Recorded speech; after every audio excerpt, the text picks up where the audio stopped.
Assalamualaikum warahmatullahi wabarakatuh. Saya Gita Pulitasari, NIM 19131111027 dari kelompok 10, bab peranan teknologi bagi organisasi. Assalamualaikum warahmatullahi wabarakatuh. Perkenalkan, nama saya Ika Sinta Julianti. Di sini saya dan teman-teman saya akan mempresentasikan hasil kerja kelompok kami. Dan materi yang akan kami bahas yaitu tentang peranan teknologi bagi suatu organisasi. Di mana peranan teknologi memang sangat penting bagi berjalannya suatu organisasi, baik itu organisasi kecil maupun organisasi besar. Dan untuk lebih lanjutnya akan kami bahas di video yang akan kami tampilkan. Silakan menyaksikan dan semoga materi yang akan kami sampaikan bisa tersampaikan kepada teman-teman dan bisa menambah wawasan dan juga pengetahuan teman-teman. Selamat menyaksikan. Apa sih peranan teknologi bagi organisasi? Peranan teknologi bagi organisasi. Teknologi didefinisikan sebagai pengetahuan, alat-alat, teknik, dan kegiatan yang digunakan untuk mengubah input menjadi output.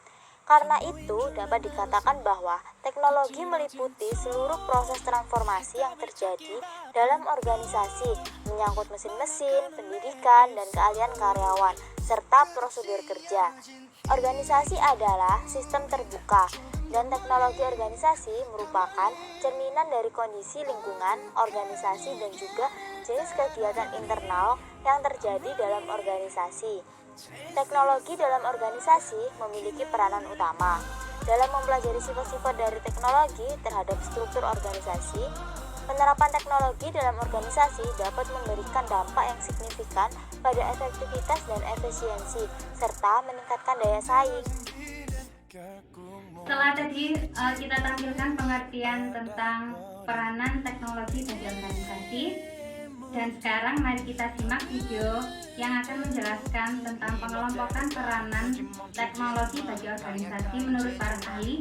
Yang pertama yaitu menurut Joan Woodward dan juga Thomson. Check it out.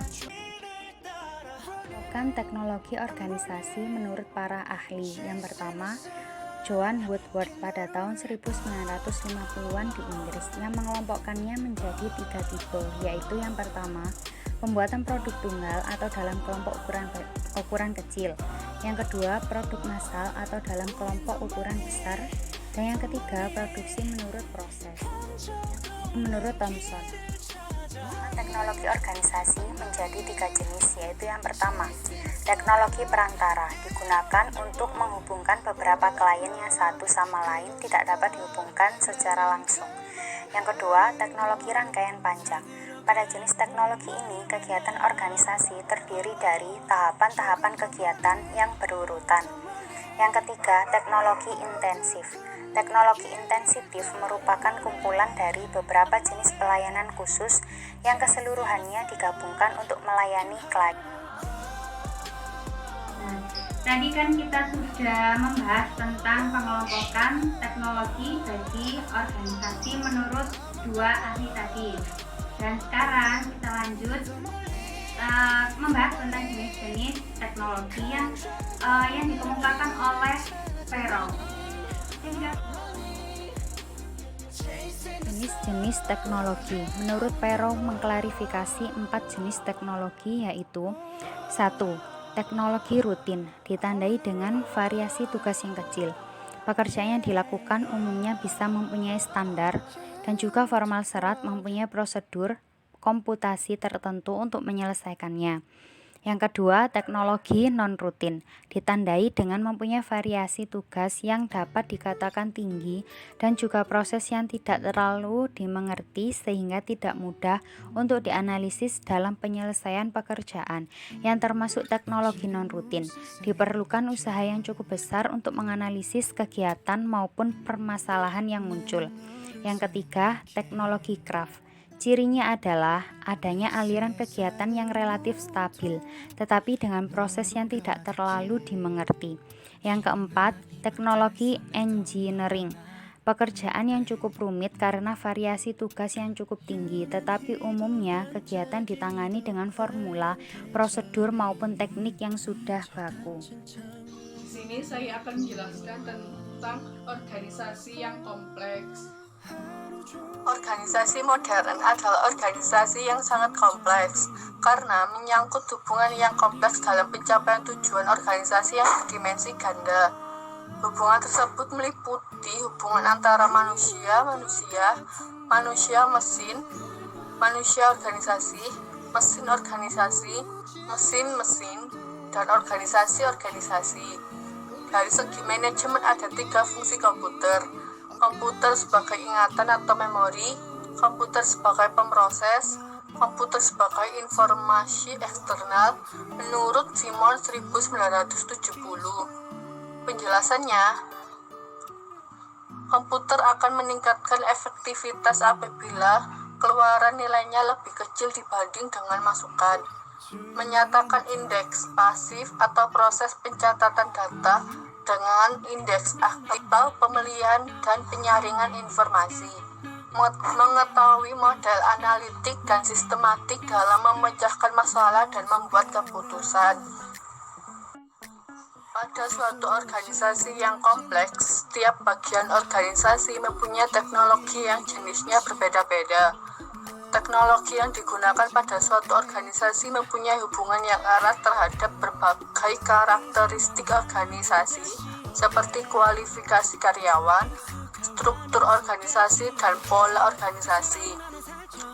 Hubungan teknologi dengan berbagai karakteristik tersebut dapat terlihat berdasarkan A. Organisasi organik dan mekanistik, B. Kualifikasi karyawan, C. Struktur formal, D. Rentang kendali, E. Desentralisasi power dan kebebasan mengambil keputusan, F. Komunikasi, G. Koordinasi dan kontrol. Teknologi informasi semakin berkembang pada masa sekarang. Hal ini disebabkan manusia yang menuntut kecepatan untuk memenuhi segala kebutuhannya. Di sini akan menjelaskan apa sih peran teknologi dalam organisasi. Teknologi dalam organisasi memiliki peran penting dalam mempelajari sifat-sifat teknologi suatu organisasi dan hubungan teknologi terhadap struktur organisasi. Tetapi, dalam penerapannya harus didasarkan karakteristik dari organisasi tersebut. Penerapan teknologi dalam organisasi dapat memberikan dampak yang signifikan pada meningkatkan daya saing karena teknologi informasi memberikan sejumlah data mengenai jalannya organisasi tersebut, sehingga organisasi dapat memperoleh data-data yang diperlukan sebagai dasar mereka mengambil keputusan strategis. Di sini saya akan menjelaskan tentang penerapan teknologi dalam organisasi. Penerapan teknologi dalam organisasi. Pada dasarnya, tujuan teknologi adalah menjamin ketercapaian tujuan atau target organisasi. Untuk mengidentifikasi tujuan penggunaan teknologi dapat dilakukan dengan sistem pengukuran balance scorecard. Dari sistem pengukuran ini akan diperoleh beberapa proses manajemen penting.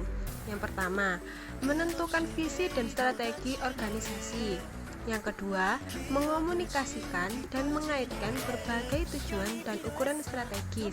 Yang ketiga, merencanakan, menetapkan sasaran, dan menyelaraskan berbagai inisiatif strategis. Yang terakhir, meningkatkan umpan balik dan pembelajaran strategis. Hingga saat ini, sudah banyak organisasi-organisasi yang bergerak di bidang teknologi informasi meluncurkan produk-produk yang berhubungan dengan pengelolaan balance scorecard itu sendiri.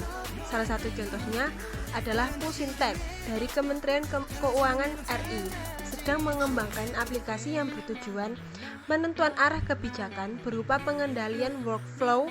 Hasil rapat pimpinan dan persuratan adalah aplikasi yang diadopsi dari konsep balance scorecard. Dengan aplikasi ini, pemegang kendali keuangan negara dapat menentukan arah dan strategi kebijakan keuangan dengan lebih mudah. Terima kasih kasih sudah menyaksikan video yang sudah kita tampilkan tadi. Semoga materi yang kita sampaikan bisa bermanfaat buat teman-teman dan menambah ilmu buat teman-teman. Terima kasih.